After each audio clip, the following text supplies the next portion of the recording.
നമ്മുടെ എനർജിനെ ബേസ് ചെയ്തിട്ടാണോ ഈ ബിസിനസിന് energy work ചെയ്യുന്നത്? ഇപ്പോൾ പള്ളിയാണെങ്കിലും ക്ഷേത്രമാണെങ്കിലും ഇതിൻ്റെ ആരാധനാലയങ്ങളുടെ ഒക്കെ ഒരു സ്ട്രക്ചർ ക്രിയേറ്റ് ചെയ്തിരിക്കുന്നതും ഈ പറഞ്ഞ എനർജി ഫീൽഡുകളൊക്കെ ബേസ് ചെയ്തിട്ടാണ്. MD പോയിട്ട് ഒരു ബാങ്കുമായിട്ട് സംസാരിച്ച് ഒരു ഫണ്ട് ഫ്ലോയ്ക്ക് വേണ്ടി പോവുകയാണ്. പക്ഷേ ഇയാൾ 10 പ്രാവശ്യം പോകുമ്പോൾ നടക്കുന്നില്ല. 11ാമത്തെ പ്രാവശ്യം ഓട്ടോമാറ്റിക്കലി ഫണ്ട് പോയി പോകും. ആ എനർജി ഇട്ട് കൊടുക്കുന്ന സമയത്ത് ഓട്ടോമാറ്റിക്കലി ഇവർ പോകുന്ന സമയത്ത് ആ ഒരു അറ്റാച്ച്മെന്റ് അവിടെ ക്രിയേറ്റ് ചെയ്യപ്പെടും. ഓട്ടോമാറ്റിക്കലി അവിടെ ആ മണി എനർജി അവിടെ വർക്ക് ചെയ്യാൻ തുടങ്ങും. കാരണം അൾട്ടിമേറ്റ്ലി എല്ലാ എനർജിയാണ്, ബിസിനസ്സും എനർജിയാണ്, നമ്മളും എനർജി.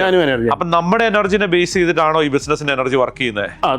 അതിനകത്ത് നമ്മുടെ എനർജി അതിനകത്ത് കണക്ട് ചെയ്യുന്നുണ്ട്. പക്ഷേങ്കിൽ ബിസിനസിന്റെ എനർജി ഞാൻ ബിസിനസിന്റെ സെപ്പറേറ്റ് ഒരു എനർജി ഫീൽഡായിട്ടാണ് കാണുന്നത്. ഞാൻ ഈ എനർജി എല്ലാം എനർജി ഫീൽഡുകളായിട്ടാണ് കാണുന്നത്. ഞാൻ അങ്ങനെയാണ് മനസ്സിലാക്കിയിട്ടുള്ളതും ഞാൻ പഠിച്ചിട്ടുള്ളതും ഞാൻ അറിയുന്നതും. അപ്പോൾ ഒരു ബിസിനസ് എന്ന് പറഞ്ഞാൽ അതൊരു എനർജി ഫീൽഡാണ്. ഇപ്പൊ നമുക്കറിയാം, നമ്മളൊരു ക്ഷേത്രത്തെ എടുത്താൽ ഒരു പള്ളി എടുത്തു കഴിഞ്ഞാൽ അതും ഒരു എനർജി ഫീൽഡാണ്, അല്ലേ? അപ്പം നമ്മുടെ ചില പള്ളികളിൽ കൂടുതൽ ആൾക്കാർ വരുന്നുണ്ട്, ചില പള്ളികളിൽ ആൾക്കാർ വരുന്നുണ്ട്. അതുപോലെ തന്നെ അതിന്റെയൊക്കെ സ്ട്രക്ചർ ക്രിയേറ്റ് ചെയ്തിരിക്കുന്നതും ഈ പറഞ്ഞ എനർജി ഫീൽഡിനെ വെച്ചിട്ടാണ്. ഇപ്പൊ പള്ളിയാണെങ്കിലും ക്ഷേത്രമാണെങ്കിലും ഇതിന്റെ ആരാധനാലയങ്ങളുടെ ഒക്കെ ഒരു സ്ട്രക്ചർ ക്രിയേറ്റ് ചെയ്തിരിക്കുന്നതും ഈ പറഞ്ഞ എനർജി ഫീൽഡുകളൊക്കെ ബേസ് ചെയ്തിട്ടാണ്. അതൊക്കെ വളരെ സൂക്ഷ്മമായ സയൻസ് ആണ്. അതിന്റെ പിന്നെ സൂക്ഷ്മത്തിലേക്ക് പോകുമ്പോൾ അതൊക്കെ ആളുകൾക്ക് മനസ്സിലാവും. പക്ഷെ അത് ഓപ്പണായിട്ട് നമ്മളൊരു ഇതിൽ പറയേണ്ട ഒരു ആവശ്യം വരുന്നില്ല. അപ്പോൾ ഞാൻ ഒരു ബിസിനസിനെ കാണുന്നതും അതേപോലെ തന്നെ ഉള്ള ഒരു ബിസിനസ് ഒരു സ്ട്രക്ചറായിട്ടാണ്.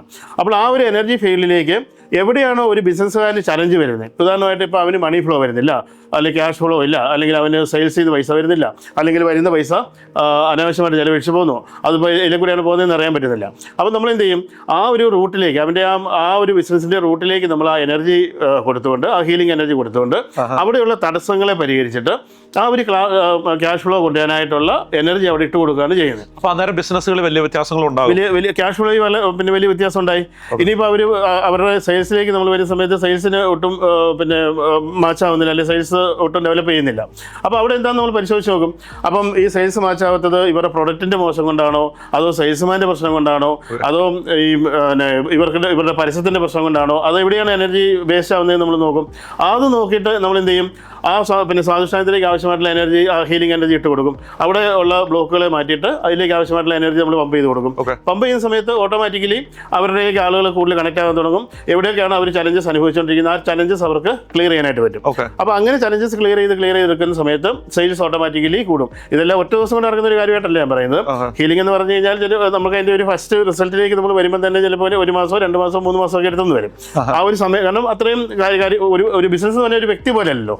ഇപ്പം റൂബിളിന് വേണ്ടിയിട്ട് ഞാനൊരു ഹീലിംഗ് ചെയ്യുകയാണെന്നുണ്ടെങ്കിൽ എനിക്ക് റൂബിളിൻ്റെ പേഴ്സണായിട്ടുള്ള കാര്യങ്ങളിലേക്ക് കടന്നു വന്നിട്ട് അതിലേക്ക് ആവശ്യമായിട്ടുള്ള പ്രശ്നങ്ങളെ തീർത്ത് ഞാൻ ഹീൽ ചെയ്ത് തന്നാൽ മതി. ബിസിനസ് ആകുമ്പോൾ കുറേ ആൾക്കാരുണ്ട്. ബിസിനസ് ആകുമ്പം ഒരുപാട് ആളുകളുണ്ട്, പ്രോഡക്റ്റ് ഉണ്ട്, ഒരുപാട് മേഖലകളുണ്ട് അതിൻ്റെ അകത്ത്.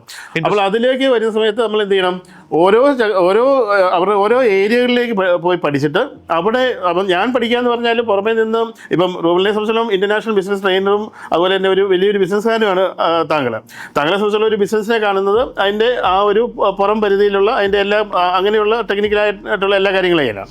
പക്ഷേ ഞാനൊരു ബിസിനസ്സിനെ കാണുന്നത് അതിൻ്റെ എനർജി ലെവലിലാണ്. അപ്പോൾ ഞാൻ ഒരു ബിസിനസ്സിലേക്ക് ഫോക്കസ് ചെയ്യുന്ന സമയത്ത് എനർജി ലെവലിൽ ഇപ്പം റൂട്ടിൽ എന്താണ് പ്രോബ്ലം, അവിടെ ഞാനത് പ്രോബ്ലം പറഞ്ഞു കൊടുക്കും. ഇന്ന് നിങ്ങളുടെ ഈ ഒരു ബിസിനസ്സിൽ ഇന്ന ഇഷ്യൂസ് നിങ്ങൾ ഫേസ് ചെയ്യുന്നത് പ്രോബ്ലം എന്ന് നമുക്ക് പറഞ്ഞു കൊടുക്കും. കാരണം ഞാൻ എനർജി ഇട്ട് നോക്കി അതിനകത്ത് പ്രോബ്ലം എവിടെയാണ്, ഇപ്പോൾ എനർജി എവിടെയാണ് വേസ്റ്റ് ആവുന്നത്, എവിടെയാണ് നിങ്ങൾക്ക് ഈ മണി നിങ്ങൾക്ക് സ്റ്റോർ ചെയ്യാൻ പറ്റാതെ പോകുന്നത്, എവിടെയാണ് അത് വേസ്റ്റ് ആയി പോകുന്നത്, എവിടെ നിന്നാണ് ഇത് ബ്ലോക്കായി നിൽക്കുന്നത്.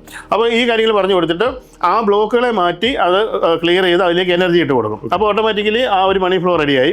ഇനി സെയിൽസിലേക്ക് വരുന്ന സമയത്ത് സെയിൽസിൽ അവർക്ക് അച്ചീവ് ചെയ്യാൻ പറ്റുന്നില്ല, അവരുടെ ടാർഗറ്റ് അച്ചീവ് ചെയ്യാൻ പറ്റുന്നില്ല, സെയിൽസ്മാർ മോശമാണ്, ഇങ്ങനെയുള്ള ഇഷ്യൂസ് ഒക്കെ ഉണ്ടാവാം. അപ്പോൾ അവിടെ നമ്മൾ എനർജി ഇട്ട് നോക്കുന്ന സമയത്ത് അവിടെ എന്ത് ചെയ്യും, അവിടെയുള്ള തടസ്സങ്ങളെ നമുക്ക് അറിയാൻ പറ്റും. അവിടേക്ക് അവിടെ നമ്മൾ ഹീൽ ചെയ്ത് അതിനെ നമ്മൾ ആ ഒരു ഏരിയ നമ്മൾ ക്ലിയർ ചെയ്തെടുക്കും. ഇനി അടുത്ത ഒരു കാര്യം എന്ന് വെച്ചാൽ ബിസിനസ്സിൽ ഈ ഒരു കാര്യം, ഈ ഒരു പിന്നെ ബേസിലെ കാര്യം നടന്നു, സ്വാധിഷ്ഠാനത്തിലെ കാര്യം നടന്നു. അടുത്ത് വളരെ ഇമ്പോർട്ടൻ്റ് ആണ് മണിപൂരം എന്ന് പറയുന്നത്. മണിപൂരം എന്ന് പറഞ്ഞാൽ ആക്ഷൻസ് നടക്കണമെന്നുണ്ടെങ്കിൽ മണിപൂരത്തിലാണ് നടക്കുന്നത്. കാരണം അവിടെയാണ് എനർജിയുടെ സ്റ്റോറേജ് എന്ന് പറയുന്നത്. മണിപൂരം എന്ന് പറയുന്നത് ചക്രം എന്ന് പറയുന്നതിൻ്റെ അഗ്നി തത്വത്തിൽ സ്ഥിതി ചെയ്യുന്ന ചക്രമാണ്. കാരണം അഗ്നിയാണ് നമ്മുടെ ഉള്ളിലെ എനർജി ആയിട്ട് ജ്വലിച്ചുകൊണ്ടിരിക്കുന്നത്. അപ്പോൾ പ്രാപഞ്ചികമായ എനർജിയെ നമുക്ക് നമ്മുടെ ഉള്ളിൽ പ്രവർത്തിപ്പിക്കുന്നത് ഈ മണിപൂര ചക്രമാണ്. അപ്പോൾ ഈ ബിസിനസ്സിൽ ഇതെല്ലാം ഉണ്ടെങ്കിലും ചില ബിസിനസ് കാണത്തില്ലേ, പിന്നെ നല്ല സെയിൽസ്മാൻമാരുണ്ടായിരിക്കും, നല്ല പ്രൊഡക്റ്റ് അവർക്കുണ്ടായിരിക്കും, നല്ല അഡ്വർടൈസ്മെന്റ് ഉണ്ടായിരിക്കും. പക്ഷേ അതിലേക്ക് ഒരിക്കലും ബിസിനസ് വരികയില്ല. ഇഷ്ടംപോലെ പൈസ ചിലപ്പോൾ ഇൻവെസ്റ്റ് ചെയ്യാനുണ്ടാവും. പക്ഷേ ഇതൊന്നും ഇല്ലാത്ത ആളുകൾ എന്താണ് ഒരു സുപ്രഭാതത്തിൽ പെട്ടെന്ന് വലിയ ബിസിനസിന്റെ പിന്നെ ഓണേഴ്സായിട്ട് മാറുകയും ചെയ്യും. അപ്പോൾ അതിന്റെ കാര്യം എന്ന് വെച്ചാൽ അവിടെ ആക്ഷൻസ് നടക്കുന്നില്ല. മറ്റവർ ഇതെല്ലാം ചെയ്യുന്നുണ്ട്, അതൊരു നോർമൽ ഫ്ലോയിൽ അങ്ങ് ചെയ്തു പോകും.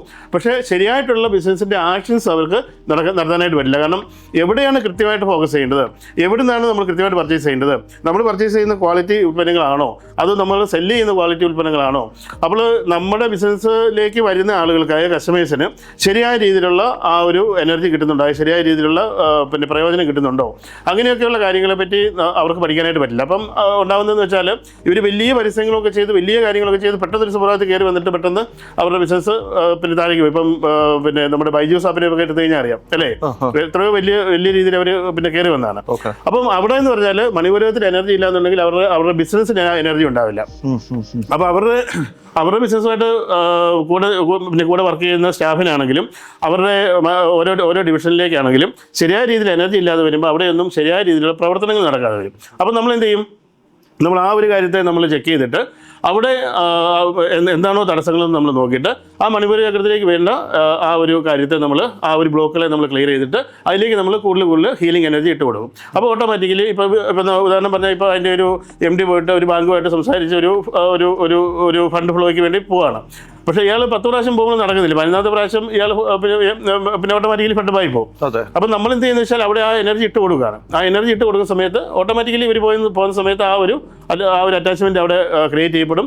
ഓട്ടോമാറ്റിക്കലി അവിടെ ആ മണി എനർജി അവിടെ വർക്ക് ചെയ്യാൻ തുടങ്ങും. അങ്ങനെയാണ് നമ്മൾ ഈ ഓരോ ഡയമെൻഷനെ വെച്ചിട്ടാണ് നമ്മൾ ബിസിനസ്സിൽ നമ്മൾ ഇടപെട്ട് ഈ പറഞ്ഞ ഹീലിംഗിലേക്ക് പോകുന്നത്. ഓഫ് കോഴ്സ് നിങ്ങൾ എൻ്റെ വർക്ക് ഫോളോ ചെയ്യുന്ന ആൾക്കാരാണെങ്കിൽ അല്ലെങ്കിൽ എൻ്റെ ബുക്ക് വായിച്ചിട്ടുള്ള ആൾക്കാരാണെങ്കിൽ നിങ്ങൾക്ക് അറിയാം, ഞാൻ വളരെ ലോജിക്കലായിട്ട് ബിസിനസ്സിനെ കാണുന്ന ഒരാളാണ്. ഈ എനർജി കൊണ്ട് ബിസിനസ് എങ്ങനെ വളരും എന്ന് ചിന്തിക്കുന്ന ആളാണെങ്കിൽ നിങ്ങൾ ഈ കാര്യത്തെ ഒന്ന് കൺസിഡർ ചെയ്യണമെന്ന് തന്നെ ഞാൻ പറയുവാണ്. നമ്മൾ ജീവിതത്തിൽ ചില സാഹചര്യങ്ങളിൽ നിങ്ങൾ ഡിസിഷൻ എടുക്കാൻ നോക്കുന്ന സമയത്ത് ചിലപ്പോൾ നിങ്ങൾ റോങ് ഡിസിഷൻ ചിലപ്പോൾ എടുത്തു പോകാറുണ്ട്. അതിന്റെ റൂട്ടായിട്ടുള്ള കോഴ്സ് എനർജറ്റിക് ആയിട്ടുള്ള ഒരു കോൺഫ്ലിക്റ്റ് ആകാം. മറ്റേതെന്ന് വെച്ചാൽ 100 ആയിരക്കണക്കിന് ആൾക്കാരുടെ ജീവിതം നമ്മളെയാണ് ഡിപ്പെൻഡ് ചെയ്തിരിക്കുന്നത്. Yasha Living, synchronizing the art, tactics and spirituality.